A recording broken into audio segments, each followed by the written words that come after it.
How's everybody doing? I'm doing okay. Been in and out of the picture, in and out of the scene, kind of like.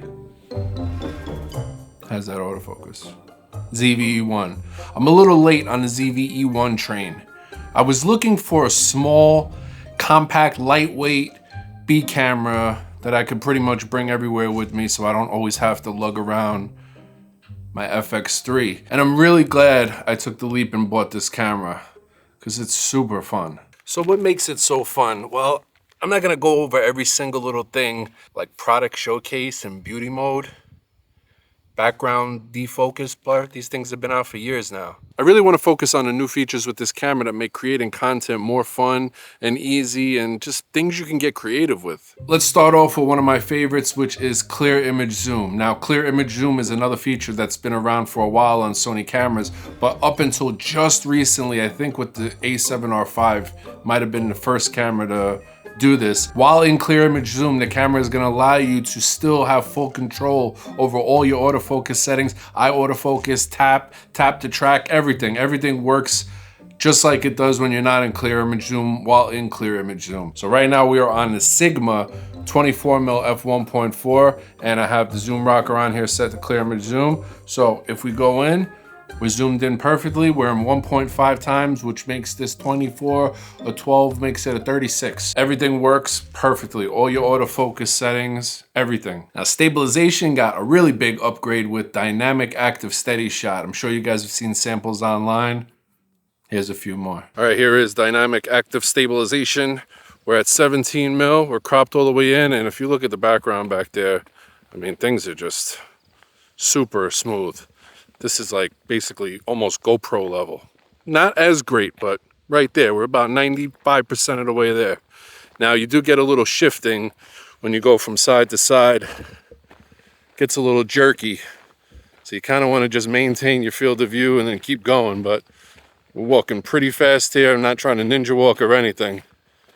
And that image stabilization, it's very good. Now, something else that we benefit from this new dynamic active steady shot is we get to use APS-C crop sensor lenses on a full frame camera like this. And because that dynamic stab punches in so much, it basically crops in almost perfectly to where the vignetting just cuts off and the image cuts in. So I still have a little bit of vignetting right here in the corners, but you just got to punch in a little bit more in post and you're good to go. This is the Viltrox 13mm f1.4. And we are super wide and we get all the benefits of the dynamic active steady shot and we get to keep our width. Pretty great, huh? Yes, it's digital stabilization and yes, it crops in 30%. And no, I don't give a shit. It works amazing. Next up is something small. This is really small. To me, this is the equivalent of getting some kind of update to like iMessage or your keyboard. Right? It's a small little feature, doesn't really mean anything, but because you use your messages or your keyboard so often, pretty much every time you pick up your phone, you start to appreciate the little upgrades and fine tunes. And that's exactly what I'm talking about right here with the touch controls on the flip screen on the ZV-E1. You can press record right on the screen, which I've always loved on Canon cameras. You got your zoom, which is basically your clear image zoom, but you could hop right in to 1.5 times with just a tap in and out. So you can go all the way to the max zoom and all the way back out to normal. And then beneath that, you have touch controls for your ISO, your white balance, your f-stop, and your shutter speed, which is great too. Just to be able to do that on the fly, tap it, slide it from side to side, tap it again, set your settings, and you're good.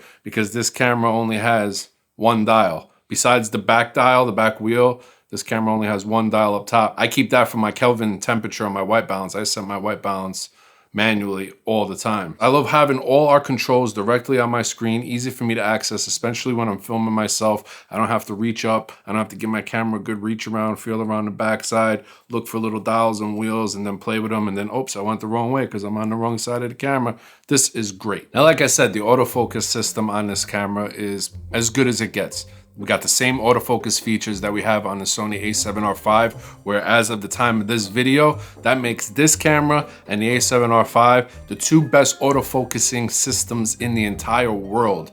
in my opinion, regardless of camera maker. Animals, birds, insects, trains, airplanes, cars, trucks, vehicles, just whatever. Now, everybody that doesn't have this camera is gonna say it's the same thing as an A7S III, it's the same thing as an FX3. They said the same thing about the FX3 being the same thing as an A7S III.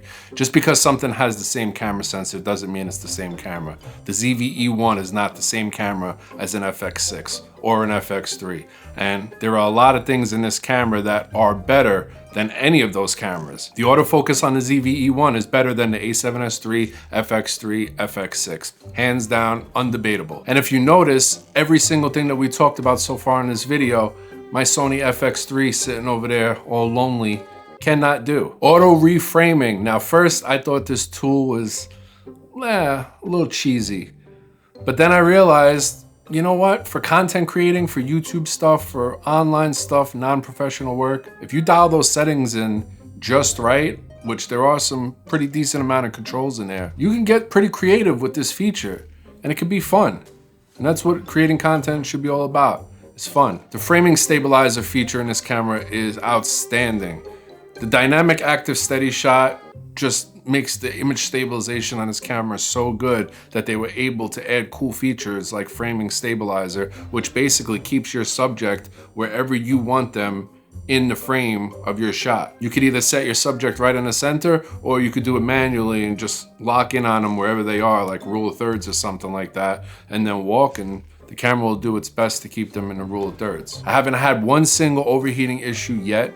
I've been filming in the hot summer weather between 78 and like 80 something degrees every single day that I've used this camera. It's been warm out, it's been humid, it's been hot.